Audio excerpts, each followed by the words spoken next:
Alors, bonjour à cette capsule de révision qui va porter sur un thème de géométrie, plus précisément sur les formules de trigonométrie que vous avez vues durant l'année, puis même en quatrième secondaire. En fait, dans cette capsule-là, je vais me limiter à parcourir la page 12 de votre document de révision.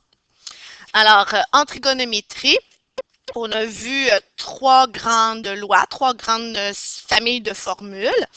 Alors, on a la première, qui est tout simplement les rapports trigonométriques qui s'appliquent dans les triangles quelconques, dans les triangles rectangles. Alors, on les apprenait avec le petit aide-mémoire SOHCAHTOA. En fait, SOHCAHTOA pour sinus égale à opposé sur hypoténuse. Pour cosinus égale à adjacent sur hypoténuse. Et pour la tangente qui se calcule avec l'opposé et l'adjacent. Dans ce cas-ci, il faut ajouter aussi la formule de Pythagore, qui ne permet pas de trouver des angles, mais qui est très utile pour compléter nos résolutions. Mais je vous rappelle que dans les cas de rapports trigonométriques, on peut les utiliser seulement avec les triangles rectangles.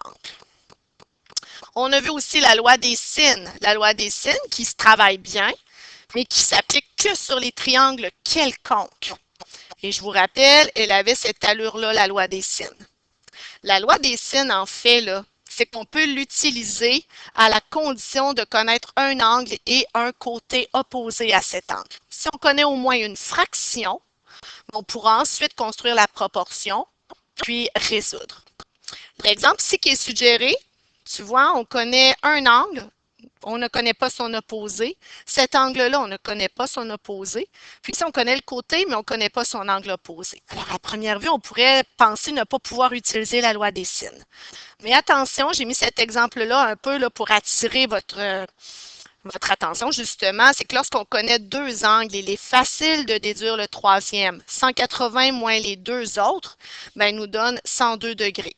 Par contre, dans une démarche de problème, prenez le temps de justifier d'où vient le 102. On met le paquet au niveau de la qualité des démarches. On justifie chacune de nos étapes. Alors ensuite, je vous inviterai à tout simplement voir la démarche ici qui est complétée. C'est un bel exemple où on a trouvé les côtés manquants finalement dans ce triangle-là avec la loi des sines. Pour ce qui est de la loi des cos, alors la loi des cos, elle aussi s'applique qu'avec les triangles quelconques. Puis, à première vue, elle semble un peu complexe. Oui, il y a trois formes, mais je vous avais suggéré d'en travailler seulement une parce qu'elles sont toutes équivalentes. Elles sont construites de la même façon. C'est-à-dire que si on a un côté qui est en évidence, mais ce sera l'angle opposé à ce côté-là qui sera dans la formule. Alors, si vous cherchez le côté W, ce sera le cosinus de W qui sera dans la formule.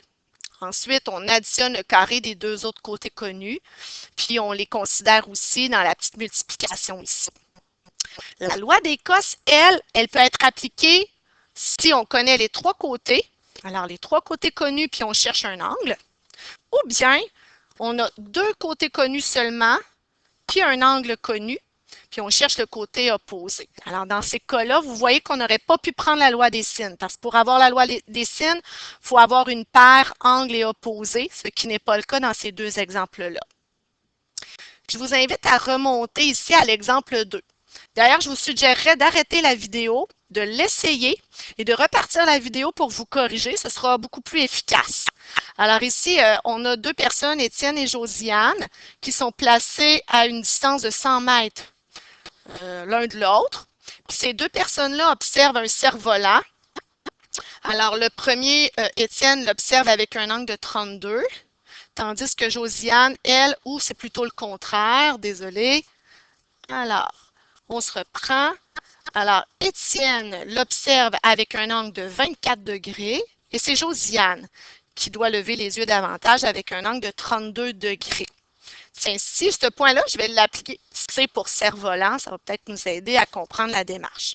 La question, c'est de trouver la hauteur du cerf-volant. Alors, quand on cherche la hauteur, vous voyez qu'on vient de créer deux petits triangles rectangles. Alors, on pourrait penser utiliser SOHCAHTOA. Malheureusement, dans ce petit triangle-là, on ne connaît que l'angle. Donc, on n'a pas d'autre côté connu pour appliquer les rapports trigonométriques. Même chose ici. Parce que le 100 qui est là, C'est pas la mesure des deux côtés des triangles rectangles, mais plutôt de la somme des deux côtés.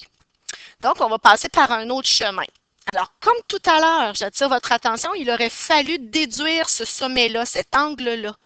Alors, l'angle C, en fait, c'est 180 moins la somme des deux autres, 56.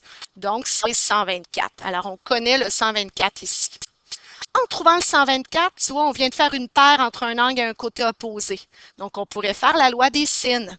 On pourrait dire sinus de 124 sur 100 est égal à sinus de 24 sur le côté BC, exemple, qu'on chercherait ici. Je dis BC, mais c'est plutôt JC pour Josiane et le cerf-volant. D'accord?